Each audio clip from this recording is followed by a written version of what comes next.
अच्छा, पिछले वीडियो में हम लोग भारत के सुप्रीम कोर्ट के बारे में पढ़े थे। आज हम लोगों को पढ़ना है हाई कोर्ट के बारे में। ठीक है, थोड़ा सा सुप्रीम कोर्ट को आप लोग देखते आइएगा तो ये वीडियो समझने में थोड़ा और ज़्यादा सुविधा होगा। हाई कोर्ट जो है एक राज्य में, आपका राज्य बनता कैसे है कि आपका मौजा या गांव को लेकर ब्लॉक को लेकर सब डिवीज़न, और कई सब डिवीज़न को लेकर आपका एक ज़िला, फिर कई ज़िलों को लेकर एक राज्य। ठीक है, तो एक राज्य में एक एक इलाके में, या एक मौजा कहिए या एक कोई एरिया कहिए, अगर अर्बन एरिया है तो कोई मोहल्ला कहिए, तो बहुत तरह के केस, बहुत तरह के मुकदमे, बहुत तरह की समस्याएं देखने को मिलती हैं, उभरती हैं। तो अब मान लीजिए आप एक इलाके में ही रहते हैं, तो अब एक इलाके में दो व्यक्ति के बीच में कोई झगड़ा हो गया, या मान लीजिए किसी संपत्ति को लेकर कोई विवाद हो गया, या किराएदार और मकान मालिक उसके बीच में कोई डिस्प्यूट है, तो अब बहुत सारी बातें एक छोटे से एरिया में होती रहती हैं। तो इसके लिए कितना सुंदर व्यवस्था है हमारे देश में, हमारे संविधान में, कि अलग अलग लेवल पर, अलग अलग स्तर पर कोर्ट्स की व्यवस्था की गई है। अब मान लीजिए, अब थोड़ा डिटेल में वो पढ़िएगा आगे तब समझ में आएगा, लेकिन मैं एक कंसेप्ट क्लियर करने की कोशिश कर रहा हूँ कि मान लीजिए कि एक कोई छोटा सा मुकदमा है, तो अब उस मुकदमे के लिए अब कोई सुप्रीम कोर्ट दिल्ली में जाए या वहाँ केस करे तो संभव नहीं है, या हाई कोर्ट में जाए वो भी संभव नहीं है छोटे छोटे मुकदमे के लिए। तो नीचे से लेकर ऊपर तक इस तरीके से कोर्ट की व्यवस्था की गई है कि छोटे से मुकदमे उस लेवल पर, उससे बड़ा मुकदमा उस लेवल पर, इस तरीके से क्या होता है कि आराम से न्यायिक कार्य भारतवर्ष में चलता रहता है। तो एक राज्य में आपका क्या है, कई जिले हैं, तो जिले के लेवल पर जिला कोर्ट होता है, डिस्ट्रिक्ट कोर्ट होता है हर जिले में। ठीक है, फिर जिले के अंडर जो सब डिवीज़न या ब्लॉक्स वगैरह होते हैं, ब्लॉक लेवल पर भी कोर्ट होते हैं। मेट्रोपॉलिटन जो शहर होते हैं वहाँ पर भी कोर्ट होते हैं अलग तरीके के। तो पूरा नीचे से लेकर ऊपर तक, नीचे लेवल से ऊपर लेवल तक मनुष्य को सुविधा हो, नागरिकों को सुविधा हो अपने मुकदमे की सुनवाई के लिए, तो उस तरीके की व्यवस्था हमारे देश में की गई है। तो अब एक राज्य में मान लीजिए हर जिले में एक एक जिला कोर्ट है, तो एक जिले में रहने वाला व्यक्ति अपने जो भी प्रॉब्लम है जिले में सॉल्व कर ले, जिले के कोर्ट तक हो जाए, तो इसलिए जिले में कोर्ट बना दिया गया। दूसरे जिले का है, उसका प्रॉब्लम सॉल्व उसके जिले में हो जाए, तो वहाँ जिला कोर्ट बना दिया गया। ठीक है, तो इस तरीके से हर जिले में जिला कोर्ट। और फिर क्या है कि हर जिला के ऊपर, हर जिला कोर्ट के ऊपर एक बॉस रख दिया गया है राज्य में, that is called high court. कि कभी कभी ऐसा भी होता है, जैसे मान लीजिए एक घर में 5 मेंबर हैं, तो मान लीजिए 5 भाई हैं, तो पांचों भाई अलग अलग काम कर रहे हैं, लेकिन अगर मान लीजिए पांचों में डिस्प्यूट हो गया, या कोई ऐसी बात आई जहां पर पिताजी के कंसेंट की ज़रूरत है, बिना उनके कंसेंट का हो नहीं सकता, क्योंकि भाई लोग आपस में हो सकता लड़ लें, अगर आप बातचीत किए तो हो सकता उनमें झगड़ा हो जाए, या किसी तरीके का कोई डिसीजन निकले ही नहीं। तो क्या एक सुप्रीम अथॉरिटी कौन है घर में? पिताजी। तो वो पिताजी के पास जाकर वो डिसीजन फाइनल होता है। तो ठीक उसी तरीके से कोर्ट को हमारे देश में सजाया गया है। तो हाई कोर्ट का भी वही सेम सिस्टम है कि डिस्ट्रिक्ट कोर्ट्स होते हैं आपके जिला लेवल पर, और सारे डिस्ट्रिक्ट कोर्ट के ऊपर वो बॉस बना दिया गया हाई कोर्ट को या उच्च न्यायालय को। तो आज हम लोग उच्च न्यायालय के बारे में ही टोटल फोकस करेंगे। डिस्ट्रिक्ट कोर्ट्स जो है, या उसको सब ऑर्डिनेट कोर्ट्स भी कहते हैं, सुप्रीम कोर्ट में मैंने पढ़ाया था, उसको थोड़ा सा देख लीजिएगा। सुप्रीम कोर्ट को तो पढ़ा ही दिया हूँ पहले। आज हम लोग केवल फोकस करेंगे हाई कोर्ट के ऊपर। इसके नेक्स्ट के वीडियो में हम लोग डिस्ट्रिक्ट कोर्ट के ऊपर या जितने भी सब ऑर्डिनेट कोर्ट्स होते हैं उसके बारे में चर्चा करेंगे। तो सबसे पहले हाई कोर्ट का गठन, कि हाई कोर्ट का गठन कैसे होता था। संविधान के 214 नंबर धारा में बात कही गई है कि हर राज्य में एक एक हाई कोर्ट होगा। ये इतना लिखा हुआ है कि आर्टिकल नंबर 214 में कि हर राज्य में एक एक हाई कोर्ट या एक उच्च न्यायालय होगा।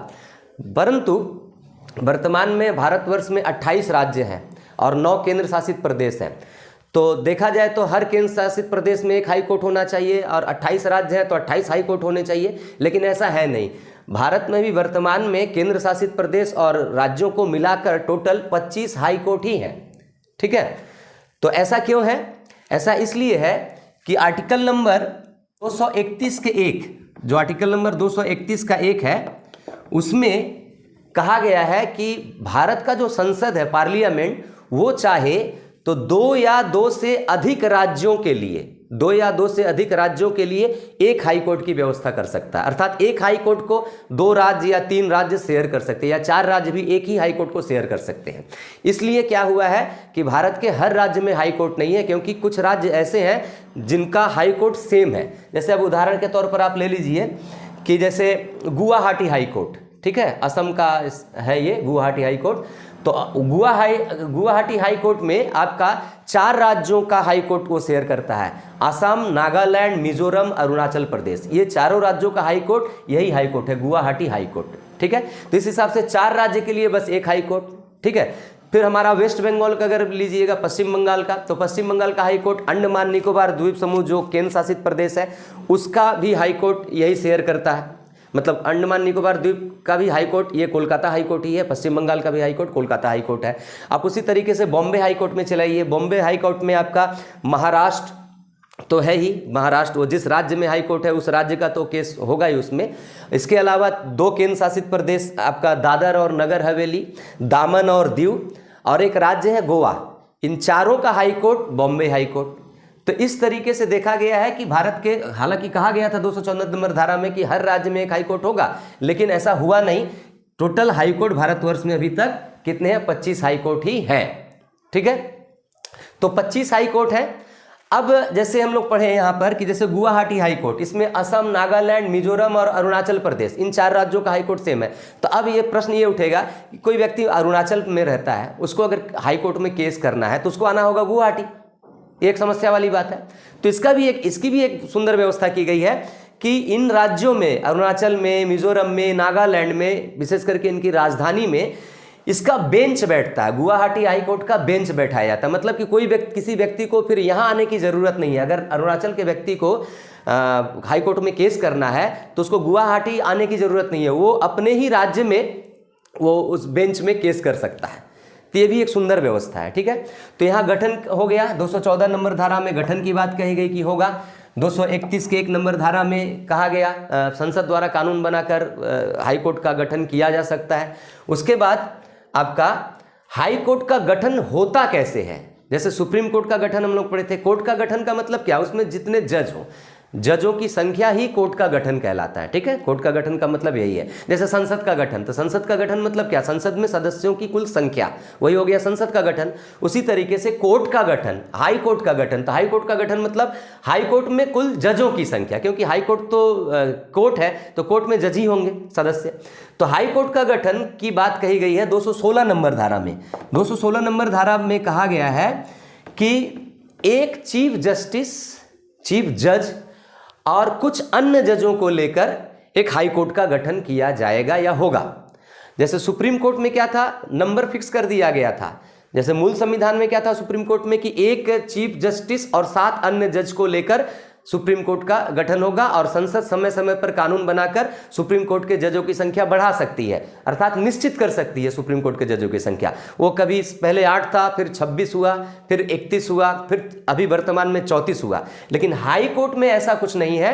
हाई कोर्ट में अलग अलग राज्यों में अलग केस की संख्या के हिसाब से, जनसंख्या के हिसाब से, क्योंकि जनसंख्या हर राज्य की अलग है, मुकदमों की संख्या का लोड भी अलग अलग राज्य में अलग अलग है, इसलिए हाई कोर्ट के क्षेत्र में जो है वो थोड़ा फ्लेक्सिबिलिटी रखी गई है कि हाई कोर्ट में जजों की जो संख्या होगी वो राष्ट्रपति ही निश्चित कर देता है कि हाँ कितने जज एक हाई कोर्ट में हो सकते हैं। इसके लिए विशाल कोई प्रोसीड्योर की जरूरत नहीं पड़ती है। तो 216 नंबर धारा के अनुसार हाई कोर्ट का गठन होता है एक चीफ जज को लेकर और अन्य कुछ जजों को लेकर। अब अन्य कुछ जज मतलब कि वो 10 भी हो सकते हैं, 20 भी हो सकते हैं, 30 भी हो सकते हैं। तो इसकी संख्या फिक्स नहीं है। अलग अलग राज्य के हाई कोर्ट में ये चीफ जज तो एक ही होगा, लेकिन अन्य जजों की संख्या एक जैसी नहीं है। तो ये हो गया हाई कोर्ट के गठन की बात, मतलब गठन कैसे होगा। उसके बाद आर्टिकल नंबर 217 में कहा गया है कि हाई कोर्ट के जो जज होते हैं उनकी नियुक्ति कैसे होती है। तो 217 नंबर आर्टिकल के हिसाब से देखें, जो कहा गया है कि हाई कोर्ट के जजों की जो नियुक्ति होती है वो भारत का राष्ट्रपति ही करता है। जैसे सुप्रीम कोर्ट के जजों की नियुक्ति भी भारत का राष्ट्रपति करता है, राज्यों में हाई कोर्ट जो है उसके भी जजों की नियुक्ति भारत का राष्ट्रपति ही करता है। जनरली क्या होता है, हम लोग जब विधानमंडल पढ़े थे तो विधानमंडल में हम लोग क्या देखे थे कि प्रधानमंत्री की नियुक्ति राष्ट्रपति कर रहा है, और राज्य है तो राज्य में मुख्यमंत्री की नियुक्ति राज्यपाल कर रहा है। तो जनरली ये धारणा बनेगी कि सुप्रीम कोर्ट है तो वो सेंट्रल लेवल का है, तो वहाँ पर राष्ट्रपति नियुक्त करता है जजों को, लेकिन ये हाई कोर्ट है, राज्य का है, तो यहाँ पर राज्यपाल नियुक्त करेगा। लेकिन ऐसा नहीं है। यहाँ पर आप लोगों को ये याद रखना पड़ेगा, आप कभी कंफ्यूज मत हो जाइएगा। बहुत सारे लोग क्या करते हैं कि वो एक धारणा बना लेते हैं कि यहाँ अगर ऐसा हुआ होगा तो वहाँ भी वैसा होगा, तो उस हिसाब से बहुत समय गलती कर बैठते हैं। यहाँ पर आपको याद रखना होगा कि सुप्रीम कोर्ट के जजों की भी नियुक्ति भारत का राष्ट्रपति करता है, और हाई कोर्ट के जजों की नियुक्ति भी भारत का राष्ट्रपति ही करता है। ठीक है, अब कैसे करता है? तो जो हाई कोर्ट का, जैसे सुप्रीम कोर्ट के चीफ जस्टिस की नियुक्ति का एक प्रोसेस था या अन्य जजों की नियुक्ति का एक प्रोसेस था, उसी तरीके से हाई कोर्ट के चीफ जस्टिस जो होते हैं, चीफ जज जो होता है, उसके नियुक्ति का भी एक प्रोसेस है। प्रोसेस मतलब क्या कि भारत का जो राष्ट्रपति है वो सुप्रीम कोर्ट का जो चीफ जस्टिस होता है या चीफ जस्टिस ऑफ इंडिया होता है, उससे वो परामर्श करता है, उससे सलाह मांगता है किसी राज्य के हाई कोर्ट में चीफ जस्टिस को नियुक्त करने के लिए। प्लस उसी राज्य में जिस राज्य के हाई कोर्ट के चीफ जज को नियुक्त करना है, उसी राज्य के राज्यपाल से भी वो सलाह मांगता है। किसको नियुक्त करने के लिए? जो चीफ जज होता है हाई कोर्ट का, उसको नियुक्त करने के लिए। ठीक है, बाकी जो अन्य जज होते हैं उनकी नियुक्ति के लिए वो उस राज्य के राज्यपाल से भी सलाह मांगकर वो नियुक्त कर सकता है। तो ये थोड़ा सा एक प्रोटोकॉल फॉलो किया जाता है हाई कोर्ट के जजों को नियुक्त करने के लिए। अब आइए, हाई कोर्ट का जज बन कौन सकता है, उसकी योग्यताएं क्या होती है? तो सुप्रीम कोर्ट के जजों की योग्यता हम लोग पढ़े थे कि सुप्रीम कोर्ट का जज बनना है तो कम से कम हाई कोर्ट में किसी हाई कोर्ट में 10 साल तक वकालत करें, या 5 साल तक किसी हाई कोर्ट में आप जज रहे हो। हाई कोर्ट में भी करीब करीब वैसा ही है, लेकिन यहाँ पे थोड़ा सा फर्क है कि किसी भी हाई कोर्ट का अगर आपको जज बनना है तो 10 साल तक आप हाई कोर्ट में लगातार वकील रहे हों, एक क्राइटेरिया ये है। ठीक है, या फिर दूसरे किसी कोर्ट में, हाई कोर्ट के नीचे के जो कोर्ट्स हैं उनमें 10 साल तक आप जज रहे हों। ये दो योग्यता, मेन योग्यता है हाई कोर्ट का जज बनने के लिए, कि किसी भी अदालत में 10 साल तक जज, या फिर किसी भी अदालत में 10 साल तक, माने किसी अदालत मतलब हाई कोर्ट में 10 साल तक आप वकील रहे हो। तो ये अगर योग्यता आपके अंदर है तो उसी व्यक्ति को भारत का राष्ट्रपति हाई कोर्ट के जज के रूप में नियुक्त कर सकता है। और भारत का नागरिक हो, ये तो सब में कॉमन होगा। भारत के किसी भी संवैधानिक पद पर भारत का नागरिक ही बैठेगा, इसलिए बताने की ज़रूरत नहीं है कि वो भारत का नागरिक हो। और इनके उम्र की कोई सीमा नहीं है, क्योंकि कोई व्यक्ति 50 की उम्र में भी बन सकता है हाई कोर्ट का जज, या 60 की उम्र में भी बन सकता है। तो उम्र की कोई सीमा नहीं है, न्यूनतम उम्र की भी कोई सीमा नहीं है। ठीक है, अब आइए इनका रिटायरमेंट, ये तो योग्यता हो गया। अब इनको कैसे, ये रिटायर कब होते हैं? तो सुप्रीम कोर्ट में हमने पढ़ा था कि सुप्रीम कोर्ट का जो जज होता है वो 65 साल की उम्र में रिटायर करता है। हाई कोर्ट में क्या है, 3 साल कम कर दिया गया है। 62 वर्ष की उम्र में हाई कोर्ट का जज अपने पद से रिटायर हो जाता है। ठीक है, और उसके पहले वो खुद चाहे तो रिजाइन कर सकता है, या फिर मान लीजिए कि वो किसी असत आचरण में फंस गया हो या कोई संविधान विरोधी काम किया हो, तो ऐसी स्थिति में भी उसको हटाया जा सकता है। उसके लिए प्रोसेस क्या है कि पार्लियामेंट के दोनों सदनों में आपका एक प्रोसेस है, उस प्रोसेस के माध्यम से 2/3 बहुमत के माध्यम से अगर उस प्रस्ताव को पारित कर दिया जाए कि हाँ ये जज असत आचरण किया है या संविधान विरोधी काम कर रहा है, तो उसको वो प्रपोजल वो पास करवा के पार्लियामेंट द्वारा, राष्ट्रपति के द्वारा उस जज को उसके समय से पहले भी 62 वर्ष की उम्र के पहले भी उसको उसके पद से हटाया जा सकता है। तो ये 3 पॉइंट हुए। एक हुआ इसका गठन, दूसरा हुआ उनकी योग्यता जजों की, और तीसरा हुआ उनका कार्यकाल। अब हम लोग आते हैं, जैसे सुप्रीम कोर्ट का हम लोग फंक्शन पढ़े थे, मतलब power and functions of supreme court, उसी तरह से हाई कोर्ट का भी पावर एंड फंक्शन। ये थोड़ा सा कंसेप्ट समझ लेना जरूरी है, क्योंकि एग्जाम में लॉन्ग क्वेश्चन हो या शॉर्ट क्वेश्चन हो तो ये गठन से भी पूछा जाता है, और फिर पावर एंड फंक्शन से भी आपके शॉर्ट क्वेश्चंस MCQ SAQ वगैरह आते हैं। ठीक है, तो लॉन्ग क्वेश्चन में भी आपको सुविधा हो जाएगी कि जो सब हेडिंग रहेंगे आंसर में किताब में, वो हेडिंग आपको समझने में सुविधा होगा। ये इसलिए मैं इसको समझा दे रहा हूँ कि तो हाई कोर्ट का फंक्शन क्या है। फंक्शन मतलब कोर्ट का फंक्शन क्या होता है, मुकदमा सुनना। तो वही उसका पावर ही है, पावर कहे या फंक्शन कहे सेम चीज़ है। तो हाई कोर्ट का फंक्शन क्या होगा, जैसे सुप्रीम कोर्ट का फंक्शन क्या था, हम लोग पहले पढ़े थे कि पहला फंक्शन होता है उसका मूल क्षेत्राधिकार या प्रारंभिक क्षेत्राधिकार या ओरिजिनल ज्यूरिसडिक्शन, मतलब कि कुछ मुकदमे ऐसे होंगे जो डायरेक्ट सुप्रीम कोर्ट में ही जा सकते हैं, ठीक है। हालांकि हमारे यहाँ पे व्यवस्था क्या है कि नीचे से ऊपर तक जाएगा, ठीक है, नीचे से ऊपर तक केस जाता है डायरेक्ट। आप सब सुप्रीम कोर्ट में पूरा देश अगर मुकदमा पेश करने लगे तो सुप्रीम कोर्ट तो कई हजार साल लग जाएंगे उन केस को सॉल्व करने में। इसलिए ऐसी व्यवस्था की गई है कि भाई जैसे मुकदमे का नेचर है, मुकदमे के नेचर के हिसाब से अलग अलग कोर्ट में आप केस फाइल कीजिए।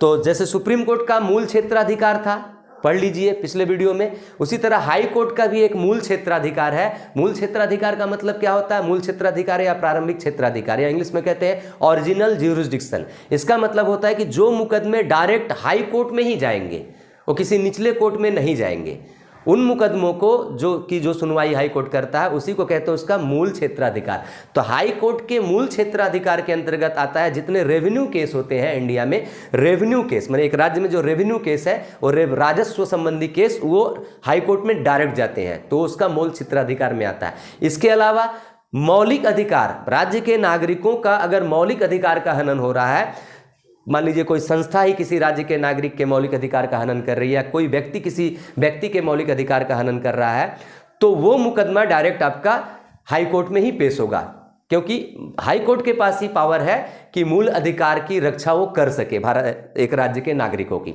तो ये दो जो चीज़ें हैं कि फंडामेंटल राइट्स और रेवेन्यू केसेस, राजस्व केस, ये दो मुकदमे ही डायरेक्ट आपके हाई कोर्ट में जाते हैं। इसके अलावा हम लोग पढ़े थे कि केस जो होते हैं आपके वो तीन तरीके के, रेवेन्यू केस हुआ, फिर एक पढ़े थे हम लोग सिविल केस, फिर पढ़े थे हम लोग क्रिमिनल केस। तो सिविल केस और क्रिमिनल केस ये डायरेक्ट आपके हाई कोर्ट में नहीं जाते, वो नीचे से होकर जाते हैं। पहले आपका डिस्ट्रिक्ट में गया, फिर डिस्ट्रिक्ट से फिर वहाँ से अपील करके जाया जाता है। लेकिन कैलकाटा हाई कोर्ट मतलब Kolkata high court, Mumbai high court और चेन्नई हाई कोर्ट, ये जो तीन हाई कोर्ट है, इन हाई कोर्ट को कुछ सिविल केस मतलब कुछ क्या सिविल केस को डायरेक्टली सुनने का हक है, बस इन्हीं तीन कोर्ट को, तो ये याद रखिएगा। और जनरली बाकी जो हाई कोर्ट है इंडिया में, उन हाई कोर्ट्स को सिविल केस का डायरेक्ट सुनने का अधिकार नहीं है, मतलब उनके मूल क्षेत्राधिकार में सिविल केस नहीं जाता है उन हाई कोर्ट के, ठीक है। अब आइए हम लोग, हाई कोर्ट का पहला हुआ आपका ओरिजिनल ज्यूरिसडिक्शन, दूसरा काम है एपिलिएट ज्यूरिसडिक्शन या अपीलीय क्षेत्राधिकार। जैसे सुप्रीम कोर्ट, थोड़ा सुप्रीम कोर्ट से हाई कोर्ट के फंक्शन को मैच करके पढ़िएगा तो आपको समझ में आएगा। फंक्शन हो या कंपोजिशन हो, दोनों को अगर मैच करके पढ़ेंगे ना तो आपको याद करने में भी सुविधा होगी और कन्फ्यूजन नहीं होगा, ठीक है।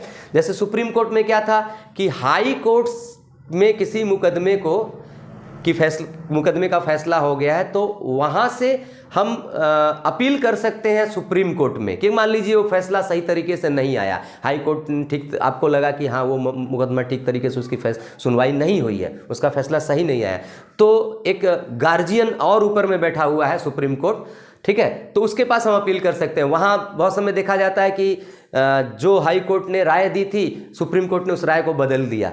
सुप्रीम कोर्ट में देखा गया कि कोई दोषी व्यक्ति वो उसकी सज़ा माफ़ हो गई, या फिर ऐसा भी देखा जाता है कि हाई कोर्ट ने जो राय दी है वही राय वही बरकरार रखा, तो वो मुकदमे के एविडेंस के ऊपर डिपेंड करता है। तो बहुत समय ऐसा देखा जाता है कि हाई कोर्ट को ने सज़ा सुना दी और सुप्रीम कोर्ट में माफ़ कर दिया गया, इसका मतलब उस व्यक्ति के साथ वहाँ अन्याय हो जा रहा था।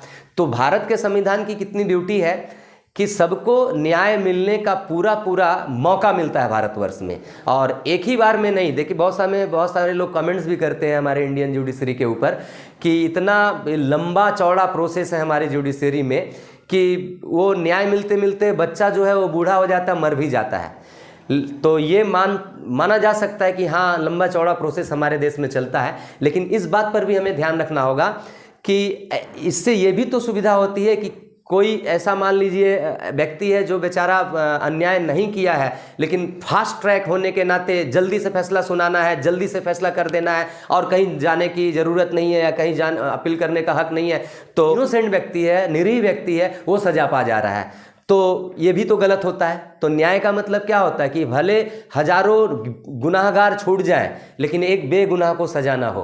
तो इसी कंसेप्ट पर ये इंडियन जुडिशरी को बनाया गया है और इतना लंबा चौड़ा प्रोसेस भले ही लगे, लेकिन जो कंसेप्ट है उस कंसेप्ट को बरकरार रखा जाए। ये हमारे इंडियन जुडिशरी का सोल है, आत्मा है।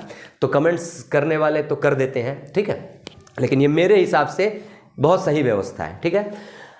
अब आइए, अपीलीय क्षेत्राधिकार में जैसे हाई कोर्ट से अपील आप सुप्रीम कोर्ट में कर सकते हैं, उसी तरीके से आप डिस्ट्रिक्ट कोर्ट में या डिस्ट्रिक्ट कोर्ट के नीचे भी जो कोर्ट होते हैं, डिस्ट्रिक्ट कोर्ट के नीचे अगर कोई जो कोर्ट है, उन कोर्ट में अगर कोई फैसला हुआ तो आप डिस्ट्रिक्ट कोर्ट में अपील किए, फैसला हुआ पसंद नहीं आया तो उसका एक प्रोसेस होता है, उसकी कुछ शर्तें होती है, तो आप डिस्ट्रिक्ट कोर्ट में अपील किए। अब डिस्ट्रिक्ट कोर्ट जो है वहां पर फैसला सुनाया गया किसी मुकदमे का, मान लीजिए, तो वो पसंद नहीं आया, तो डिस्ट्रिक्ट कोर्ट के फैसले के विरुद्ध में आप हाई कोर्ट में अपील कर सकते हैं। तो अपील के रूप में हाई कोर्ट जिन मुकदमों को सुनता है वो कहलाता है उसका अपीलीय क्षेत्राधिकार या एपीलिएट ज्यूरिसडिक्शन, ठीक है। तो एपीलिएट ज्यूरिसडिक्शन में भी कुछ कैटेगरीज होते हैं कि आप जो तो मुकदमा अपील के रूप में हाई कोर्ट में नहीं रख सकते हैं, ठीक है। नहीं तो क्या होगा कि जितने भी मुकदमे सॉल्व होंगे डिस्ट्रिक्ट कोर्ट में, सारे के सारे मुकदमों की अपील हाई कोर्ट में हो जाएगी, तो ये भी प्रॉब्लम होगा। इसलिए कुछ बंधन बना दिया गया है कि उन मुकदमों को ही कुछ शर्त रख दिए गए हैं कि ऐसे मुकदमे ही XYZ इस तरीके के मुकदमे का ही अपील हाई कोर्ट में किया जा सकता है। तो जैसे आपका एक है कि मान लीजिए लोअर कोर्ट है, लोअर कोर्ट से कोई फैसला आया आपका डिस्ट्रिक्ट कोर्ट में, तो डिस्ट्रिक्ट कोर्ट ने मंगवा लिया, तो अब डिस्ट्रिक्ट कोर्ट ने उस फैसले को बदल दिया या बरकरार रख दिया, कुछ भी ऐसा किया, तो ऐसे मुकदमे को आप हाई कोर्ट में अपील कर सकते हैं। और एक केस है कि मान लीजिए हाई कोर्ट का कोई जज है, सिंगल जज ने कोई फैसला कर दिया हो, सिंगल जज ने कोई फैसला सुना दिया हो, तो ये भी अधिकार है उस नागरिक को या उस व्यक्ति को या उस संस्था को कि उसी हाई कोर्ट में वो व्यक्ति फिर से उस मुकदमे की अपील कर सकता है कि मेरा मुकदमा फिर से सुना जाए, क्योंकि इस एक जज ने मेरे साथ पक्षपात किया है। उस तरीके से ये हाई कोर्ट में इसकी अपील की जा सकती है। तो ये नॉर्मल है। अब आइए क्रिमिनल केसेस। हालांकि मैंने क्या बताया था कि क्रिमिनल केस और सिविल केस आपके हाई कोर्ट में नहीं जाते डायरेक्ट, वो केस कैसे जाएंगे? क्रिमिनल केस की भी सुनवाई होगी, सिविल केस की भी सुनवाई हाई कोर्ट में होगी, लेकिन कैसे होगा? अपील के माध्यम से होगा। तो जैसे क्रिमिनल केस में कि जैसे मान लीजिए कोई सेशन जज, ठीक है, ये हाई कोर्ट के नीचे जो सब ऑर्डिनेट कोर्ट्स होते हैं, डिस्ट्रिक्ट कोर्ट, पंचायत कोर्ट वगैरह जो होते हैं, तो सेशन कोर्ट होता है। तो सेशन जो जज है, अगर सेशन जज किसी व्यक्ति को क्रिमिनल केस में 7 साल से ज़्यादा का अगर सजा दे दिया हो, 7 साल से ज़्यादा की सजा अगर उसने दे दी हो, तो वो व्यक्ति हाई कोर्ट में उस केस की अपील कर सकता है। या फिर मैजिस्ट्रेट होते हैं, मैजिस्ट्रेट जज होते हैं, जो मैजिस्ट्रेट अगर है, वो अगर किसी व्यक्ति को 4 साल से ज़्यादा की सजा दे दिया हो किसी केस में, तो वो व्यक्ति हाई कोर्ट में अपील कर सकता है। वैसा क्रिमिनल केस हाई कोर्ट में अपील के रूप में सुना जाता है। तो ये हो गया आपका हाई कोर्ट का अपीलीय क्षेत्राधिकार। टाइम कम है, फटाफट बताकर निकल रहा हूँ। वैसे आप किताब पढ़िएगा तो पूरा क्लियर हो जाएगा आपको, क्योंकि मैंने आपका कंसेप्ट क्लियर कर दिया है। तो आप पढ़िएगा, आप एक एक मुकदमा, एक एक चीज़ बता के क्या फ़ायदा ज्ञान देकर। आप तो किताब लीजिएगा, आप पूरा पढ़ लीजिएगा, आपको समझ में आ जाएगा। जो नहीं समझ में आता है कि प्रारंभिक क्षेत्राधिकार किसको कहते हैं, अपीलीय क्षेत्राधिकार मतलब क्या होता है, वो हम क्लियर किए। अब आइए तीसरा और एक मुख्य काम हाई कोर्ट का, वो है रिट्स जारी करने का अधिकार। WRITS रिट्स, या हिंदी में कहते हैं लेख जारी करने का अधिकार। लेख मतलब मैंने अभी क्या कहा था कि हाई कोर्ट का जो मूल क्षेत्राधिकार है, प्रारंभिक क्षेत्राधिकार, उसके अंतर्गत आता है राज्य के नागरिकों के मौलिक अधिकारों की रक्षा। हम लोग जानते हैं कि भारत के अंग राज्यों के जो हाई कोर्ट है, हाई कोर्ट का मूल क्षेत्राधिकार के अंतर्गत क्या आता है? राज्य के नागरिकों के मौलिक अधिकारों की रक्षा करना, ठीक है। तो हाई कोर्ट जैसे सुप्रीम कोर्ट था कि नागरिकों के मौलिक अधिकारों की रक्षा के लिए 5 लेख जारी कर सकता है।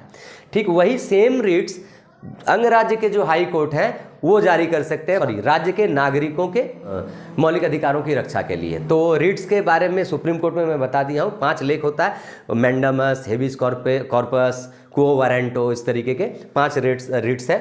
और इस रिट्स के ऊपर, इस रिट्स का क्या मतलब होता है, इसके ऊपर एक अलग वीडियो मैं बना दूंगा आप लोगों को बाद में। तो ये रिट जारी करने का हक, ये भी आपका राज्य के हाई कोर्ट का एक अच्छा महत्वपूर्ण पावर है ये। और ये आपका आर्टिकल नंबर 226 का 1, ये थोड़ा याद रखिएगा कि किस, ये क्वेश्चन पूछ भी सकता है कि 226 के 1 नंबर आर्टिकल के अनुसार राज्य का हाई कोर्ट आपका रिट्स जारी कर सकता है। ठीक है, अभी बहुत सारे कार्य हैं हाई कोर्ट के। ठीक है, अपने नीचे के जो जो कोर्ट्स हैं, हाई कोर्ट के नीचे जो कोर्ट्स हैं उनकी देख रेख करना, और भी उसके बहुत सारे काम हैं। ठीक है, तो वो ज़्यादा इंपॉर्टेंट नहीं रखते हैं, वो पढ़ के समझ लीजिएगा। एक है आपका और एक कार्य, 3 तो कार्य हुआ, प्रारंभिक क्षेत्राधिकार, अपीलीय क्षेत्राधिकार और आपका यहाँ पे रिट्स जारी करने का अधिकार, ये 3 महत्वपूर्ण कार्य। और एक कार्य कि हाई कोर्ट को अगर लगे कि किसी डिस्ट्रिक्ट कोर्ट का कोई मुकदमा, ठीक है, किसी डिस्ट्रिक्ट कोर्ट में कोई मुकदमा पेश हुआ है और उस मुकदमे में संविधान की व्याख्या से संबंधी कोई मुद्दा है, किसी में संविधान की व्याख्या करनी जरूरी है उस मुकदमे के सिलसिले में, तो ऐसे मुकदमे को हाई कोर्ट अपने पास मंगवा सकता है। ये भी हाई कोर्ट को पावर है, वो डायरेक्ट यहाँ से कहेगा कि इस मुकदमे को मेरे पास भेजो। ठीक है, तो ये 4 मुख्य कार्य हाई कोर्ट के, और जो भी है आप लोग देख लीजिएगा किताब में, वो उतना ठीक है महत्व नहीं रखते। तो ये मेरे ख्याल से हाई कोर्ट का टॉपिक पूरी तरह से क्लियर हुआ, ख़त्म हुआ। इसके बाद हम लोग डिस्ट्रिक्ट कोर्ट्स या जो भी सब ऑर्डिनेट्स कोर्ट में हाई कोर्ट के नीचे जो भी अधीनस्थ न्यायालय हैं हाई कोर्ट के अधीन, उनके ऊपर एक वीडियो अपलोड करेंगे। तो जो लोग चैनल में नए हैं, अगर आपको मेरा वीडियो पसंद आया हो तो चैनल को सब्सक्राइब ज़रूर कीजिएगा, और पसंद आया हो सचमुच का तो लाइक कीजिएगा, शेयर कीजिएगा, बेल आइकन को प्रेस करके रखिएगा। आपको पॉलिटिकल साइंस का, हिंदी के ग्रामर का वगैरह का जो भी वीडियो ज़रूरी होगा आपको मिलता रहेगा उसका नोटिफिकेशन। और अगर कोई डाउट हो आपको किसी क्वेश्चन में, आंसर में, तो कमेंट्स में आप क्वेश्चन पूछ सकते हैं, कोई प्रॉब्लम नहीं है। और आपको किसी क्वेश्चन का आंसर वगैरह चाहिए, जैसे लॉन्ग क्वेश्चंस वगैरह जो एग्ज़ाम में आते हैं, या शॉर्ट क्वेश्चंस ही जो आते हैं SQ वगैरह आते हैं इम्पॉर्टेंट, तो वो नोट्स भी हमारे कोचिंग में अवेलेबल हैं। तो एक नॉमिनल चार्ज पर वो हम आप लोगों को प्रोवाइड हम लोग कर देते हैं। ठीक है, तो आज के लिए बस इतना, फिर नेक्स्ट वीडियो में हम लोग कोई टॉपिक लेके मिलते हैं।